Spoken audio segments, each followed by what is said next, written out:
Assalamualaikum warahmatullahi wabarakatuh. Hai semuanya, selamat datang di channel Twistek bersama saya Raffi Budiansah.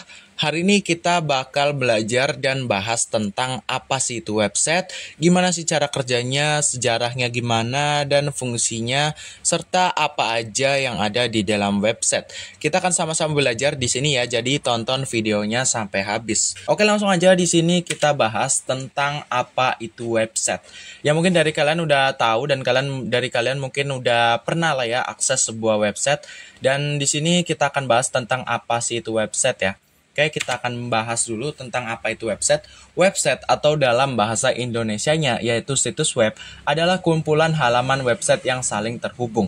Jadi antara halaman satu dan halaman lainnya itu saling terhubung. Contoh aja ketika kalian mengakses Facebook lah ya. Di situ kan kalian disuruh login terlebih dahulu. Nah, itu kan login itu kita ibaratkan sebagai halaman satu. Nah, sedangkan ketika kita sudah melakukan login, nantinya kita akan dibawa ke halaman homepage login kita atau ke halaman beranda. Nah, itu merupakan halaman 2. Jadi antara halaman 1 dan 2 itu bisa saling terhubung. Dan nggak cuma halaman kita aja, kita bisa terhubung juga dengan halaman orang lain. Contoh, di dalam sebuah artikel kita menaruhkan istilahkan kita menaruhkan sebuah button lah ya atau tombol. Nah, di situ tombol itu mengarahkan ke link halaman artikel orang lain. Itu juga bisa. Kalau kalian klik maka otomatis akan ke redirect atau akan pindah ke halaman orang lain. Jadi itu tuh kumpulan halaman web yang saling terhubung. Dan pada umumnya website ini berada pada server yang sama dengan berisi kumpulan informasi yang disediakan oleh perorangan, kelompok, ataupun organisasi. Jadi informasi-informasi yang ada di dalam website itu diinput oleh orang, organisasi, atau kelompok lah ya di situ. Jadi misalkan ada sebuah website berita, contoh CNN lah ya. Jadi CNN ini di artikelnya pasti diinput oleh perorangan, kelompok, atau di orang yang bekerja di CNN tersebut. Website dapat diakses melalui internet dengan menggunakan web browser. Ya, website bisa diakses oleh seluruh pengguna internet di dunia dengan menggunakan web browser. Web browser kita sebutkan aja beberapa web browser yang mungkin kalian sering gunakan, yaitu Google Chrome, kemudian Opera Mini, kemudian Firefox, Mozilla, kemudian Microsoft Edge, dan masih banyak lagi lah untuk web browsernya. Kemudian website adalah halaman informasi yang tersedia melalui internet yang dapat diakses di seluruh dunia selama terhubung ke internet. Ya, jadi selama kalian menggunakan internet atau selama kalian terhubung ke internet, itu kalian bisa mengakses website di seluruh dunia. Contoh kalian di Indonesia dan kalian pengen akses website di Inggris. Nah, itu bisa selama kalian masih terhubung ke internet dan selama website di Inggris tersebut itu tuh udah terhosting atau sudah teronline-kan. Kemudian sebuah website juga merupakan komponen atau sekumpulan elemen yang terdiri dari teks, gambar, suara, dan animasi yang dibuat dengan program dan dipanggil dengan nama domain atau IP. Ya, website ini dari komponen sebuah website ini itu ada terdiri dari teks, gambar, suara, dan animasi. Contoh aja di sebuah artikel itu terdiri dari teks, kemudian untuk bahasa pemrograman, kemudian juga ada gambarnya. Biasa tuh gambar tuh seperti gambar thumbnail di sebuah berita, kemudian suara seperti website musik, kemudian dan animasi seperti misal kita mengklik tombol play pada website musik, itu nanti akan berubah menjadi pause ketika kita klik pause, kemudian play, dia seperti itulah animasi. Kemudian juga website ini dibuat dengan menggunakan program. Ya, program seperti bahasa pemrograman HTML atau Hypertext Markup Language, dan dipanggil dengan menggunakan nama domain atau IP. Dan website itu bisa diakses dengan menggunakan nama domain atau IP ya. Contoh ketika kalian ingin mengakses website dari YouTube, kalian cukup mengetikkan aja di search Google-nya itu, kalian cukup mengetikkan www.youtube.com, atau ketika menggunakan IP kalian bisa mengetikkan 199.223.232.0. Mungkin itu sekilas penjelasan tentang apa itu website, dan mungkin buat kalian udah paham lah ya. Di sini kalian bisa baca aja dan kalian pahami aja kalau kalian belum paham, karena untuk informasi website itu ada beberapa ilmuwan yang mendeskripsikan sebuah website itu berbeda-beda ya. Oke, kita lanjut ke sejarah website. Ya, tentu aja di sini kita juga harus mengetahui tentang sejarah website. Gimana sih website itu dibuat dan siapa sih yang pertama kali membuat website itu? Oke, langsung aja di sini. Website pertama di dunia dibuat oleh Tim Berners-Lee pada akhir 1980-an sebagai bagian dari proyek World Wide Web, yang dimana ini merupakan proyek W3 atau W3. Situs tersebut resmi diluncurkan pada 6 Agustus 1991. Jadi sekitar 10 atau 11 tahunan lah ya, situs tersebut diluncurkan dari mulai pertama kali dibuat oleh Tim Berners-Lee ini. Tim Berners-Lee telah membuat website untuk memfasilitasi pertukaran informasi bagi para peneliti di tempat kerja.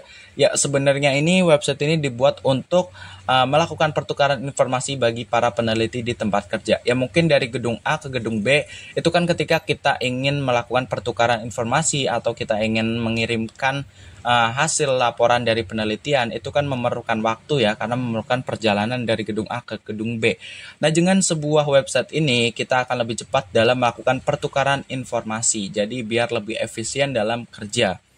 Sebelum tahun 1990, Tim Berners-Lee menulis tentang 3 teknologi dasar website. Nah, jadi di dalam website itu ada 3 teknologi dasar website yang harus kalian ketahui, yaitu ada HTML atau Hypertext Markup Language, yang dimana ini merupakan bahasa atau format markup untuk halaman website. Jadi untuk halaman website itu menggunakan markup atau bahasa dasar yaitu HTML. Kemudian ada URL atau Uniform Resource Locator, yaitu alamat unik untuk membuka halaman website. Ya, seperti yang udah saya bilang tadi, ketika kita akan membuka sebuah website, kalian harus mengetikkan alamat atau domain website tersebut. Nah, contoh aja yang tadi yaitu mengakses sebuah youtube.com. Nah, maka kalian harus mengetikkan youtube.com untuk mengakses website YouTube tersebut. Nah, untuk alamat website ini itu tuh nggak mungkin ada yang sama ya, contoh youtube.com. Nah, ketika kalian ingin mendaftarkan alamat yang sama kepada platform penyedia layanan domain, itu nggak bisa, nanti akan bertuliskan alamat tersedia, karena ini merupakan alamat unik ya. Kemudian ada HTTP atau Hypertext Transfer Protocol, yang dimana ini memungkinkan seseorang untuk mengakses sumber daya yang terhubung ke semua halaman web. Oke, di sini kita udah mengetahui tentang sejarah dari gimana sih awal pembuatan website itu pada tahun berapa dan siapa yang membuat awal pembuatan website itu dibuat oleh siapa. Oke, kita lanjut gimana sih cara kerja website. Oke, untuk cara kerja website ini seperti ini ya. Contoh di sini ada user, dan user ini harus mengetikkan URL atau alamat domain untuk mengakses sebuah website. Nah, di sini user ini sudah mengetikkan URL, dan URL ini diketikkan pada web browser, pada pencarian web browsernya. Nah, kemudian web browser ini akan meminta HTTP request pada web servernya. Kan di web server ini berisi data, file web, kemudian gambar, dan lain sebagainya. Nah, kemudian si web server ini mengirimkan HTTP respon berupa yang diminta oleh si web browsernya ini, dikembalikan ke web browser. Nah, nantinya akan berupa display berupa websitenya. Jadi ketika kalian mengakses www.youtube.com di web browser, mengetikkan URL di web browser, nanti akan menimbulkan HTTP request ke web server, dan nanti isi dari website tersebut nanti akan diberikan lewat HTTP respon dan akan ditampilkan melalui web browsernya kembali dengan display atau tampilan. Oke, jadi seperti itu untuk cara kerja website ya. Oke, kemudian kita akan bahas unsur-unsur apa aja sih yang harus ada pada website. Oke, di sini yang unsur yang harus ada pada website yang pertama yaitu domain dan hosting. Oke, kita akan bahas untuk domainnya terlebih dahulu. Nah, untuk domainnya itu awalnya itu nggak menggunakan domain ya. Website itu ketika kalian ingin mengakses sebuah web, kalian itu perlu mengetahui alamat IP yang ditandai dengan rangkaian kata. Contoh aja alamat IP YouTube yang tadi yaitu 199.223.232.0. Nah, alamat IP itu kan sangat sulit untuk diingat ya. Maka dari itu sebuah sistem domain atau menamai alamat website itu dibuat. Jadi bisa lebih mudah, yaitu sistem domain ini. Yaitu kalian nggak perlu mengetikkan nih alamat IP-nya seperti 192.223.232.0. Sekarang kalian hanya perlu mengetikkan alamat IP contoh www.youtube.com atau namakamu.com atau www.wikipedia.com. Jadi biar lebih mudah untuk diingat ya, karena kalau mengingat rangkaian angka itu lumayan cukup sulit. Kemudian untuk hosting. Hosting ini merupakan server tempat semua file web kamu seperti gambar, foto, teks, dan lain sebagainya itu disimpan. Dan nantinya itu bisa diakses dan bisa dikelola melalui internet. Jadi kalau diibaratkan itu seperti ini ya, misal web hosting ini sebagai tanah, sedangkan web kalian itu sebagai rumah, dan untuk domain itu sebagai alamat rumah kalian. Jadi pada dasarnya kalian harus memiliki web hosting kalian terlebih dahulu, kemudian nantinya kalian bisa menampilkan isi web kalian di web hostingnya dengan landasan web hostingnya. Dan ketika orang lain ingin menemukan atau mengakses rumah kalian, itu harus memiliki alamat rumah, harus mengetikkan alamat rumah kalian. Oke, kemudian yang kedua yaitu bahasa pemrograman. Bahasa pemrograman web awalnya itu menggunakan HTML seperti yang dibuat oleh Tim Berners-Lee. Itu menggunakan bahasa markup ya. Namun seiring berkembangnya teknologi, bahasa seperti CSS ataupun JavaScript itu juga bisa digunakan untuk melakukan styling dan juga untuk memperbagus tampilan website ya, untuk membuat halaman website lebih bagus dan berinteraktif. Namun sekarang ada juga yang namanya CMS atau Content Management System yang merupakan software manajemen konten website seperti WordPress. Contohnya sekarang kan udah ada WordPress ya, yang dimana ini kalian bisa membuat website tanpa kalian belajar coding ataupun bahasa pemrograman. Jadi bisa lebih mudah dalam melakukan pembuatan website. Tapi buat kalian yang pengen bikin website yang buat perusahaan, biasanya tuh tetap menggunakan coding ya, seperti menggunakan bahasa pemrograman. Oke, kemudian yang ketiga yaitu konten. Tentu aja konten ini merupakan isi dari website yang menampilkan informasi ke pengunjung. Jadi konten ini bisa kalian edit-edit berupa teks, gambar, video, dan lain-lain. Contoh kontennya berisi artikel. Nah, di dalam artikel itu kan ada teks, kemudian gambar, video, dan lain-lain. Terserah kalian bisa manage atau kalian bisa atur sendiri.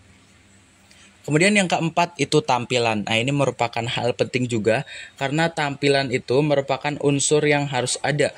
Karena dengan tampilan yang menarik, pengunjung akan lebih senang dan akan lebih mengapresiasi website kalian. Oh, ini website ini tuh lebih bagus tampilannya. Jadi dia lebih suka untuk mengunjungi website Anda dan juga melakukan pembelian di website Anda. Ketika website Anda itu merupakan website pemasaran atau website online. Karena dengan tampilan yang lebih bagus, tampilan yang lebih responsif, dan yang lebih menarik, itu akan membuat kita itu memiliki rasa, oh ini websitenya lebih bagus. Jadi mungkin website ini tuh lebih aman, lebih proper, dan lain sebagainya. Oke, setelah kita bahas, kita lanjut ke pembahasan berikutnya, yaitu tentang manfaat dari website. Nah, website itu manfaat utamanya itu adalah untuk mengirimkan informasi seperti yang kita udah bahas tadi, yang Tim Berners-Lee buat itu yaitu untuk mengirimkan atau untuk berbagi informasi. Tapi di era modern ini website itu dapat digunakan untuk banyak hal, yaitu contohnya oleh pelaku bisnis sebagai platform pemasaran dengan menjangkau jangkauan yang lebih luas di internet, bahkan seluruh dunia. Nah, di sini ada beberapa manfaat dari website atau fungsi dari website, yaitu untuk informasi. Nah, di sini keunggulan website adalah menjadi sumber informasi baik situs berita, situs komunitas, blog, dan lain-lain. Nah, sekarang kan udah ada website seperti website Wikipedia. Di situ nantinya kalian bisa mendapatkan banyak banget informasi yang bisa kalian dapatkan melalui website. Serta juga berita-berita seperti situs berita seperti CNN dan masih banyak lagi. Kemudian untuk berbagi pengetahuan, ya mungkin buat kalian banyak banget yang udah tahu website yang diubah menjadi niche-nya itu niche blog ya, misal kayak personal blog gitu. Jadi misal kalian memiliki minat atau pengetahuan atau pengalaman dalam bidang tertentu, contoh bidang desain, dan nanti itu kalian bisa ubah website tersebut tuh menjadi niche blog desain. Nah, jadi contohnya tutorial tentang gimana sih caranya desain, untuk mengatasi masalah pada desain, penentuan warna pada desain, dan masih banyak lagi. Itu bisa membuat informasi kepada yang lain. Dan di sini juga bisa mengupload tentang proyekan kalian, pengalaman kalian, sehingga itu mempermudah kalian dalam mungkin orang lain bisa menilai nih, oh kalian udah bikin ini, jadi kalian tuh bisa mendapatkan pekerjaan dari orang lain. Oke, kemudian sebagai komunikasi. Nah, komunikasi dapat dilakukan dengan mudah melalui platform media sosial, melalui website. Nah, contohnya aja website Facebook, WhatsApp, Twitter, Discord, dan lain-lain. Mungkin kalian sering gunakan website tersebut untuk platform komunikasi atau bertukar informasi dan lain sebagainya lah kepada orang lain dengan waktu yang cukup singkat. Kalau dulu kan masih surat menyurat. Nah, sekarang itu untuk komunikasi itu bisa menggunakan website dan itu tuh prosesnya sangat cepat ya, bahkan real time. Oke, kemudian untuk membangun brand.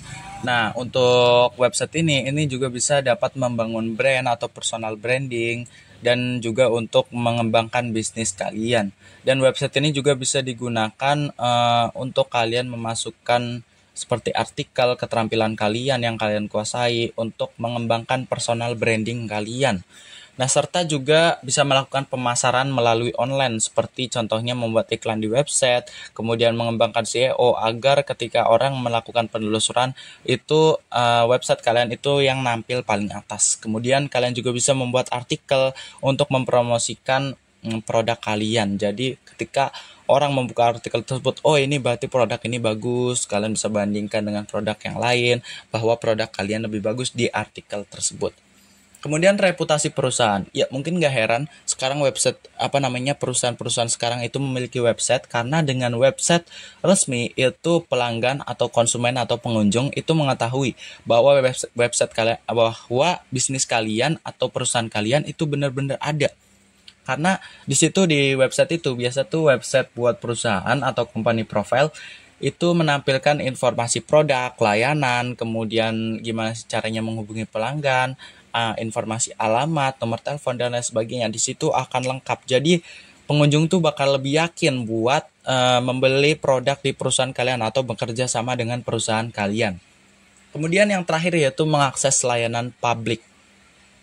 Ya, website sekarang dapat digunakan oleh siapa saja, yaitu termasuk layanan publik seperti rumah sakit, bank, kantor polisi. Nah, sekarang kan buat pembayaran seperti pajak, sekarang membuat kartu pajak, membuat pembayaran pajak, melakukan penyetoran informasi pajak, kemudian memperpanjang BPJS, sekarang kan bisa dilakukan secara online dengan menggunakan website.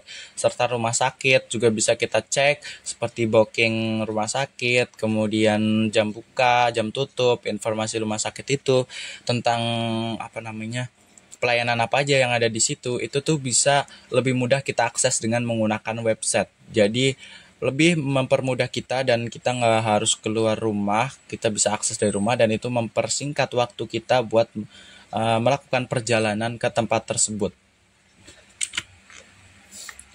Oke, jadi itu tadi tentang website. Jadi mungkin ada kesalahan kata, mohon dimaklumi karena di sini kita saling belajar dan buat kalian yang pengen improve dari kata-kata saya atau pengen mengimprove yang sudah saya jelaskan, kalian bisa jelaskan aja di kolom komentar. Mungkin ada penjelasan kalian yang lebih singkat dan lebih gampang dimengerti oleh orang lain, itu kalian bisa komen aja di bawah.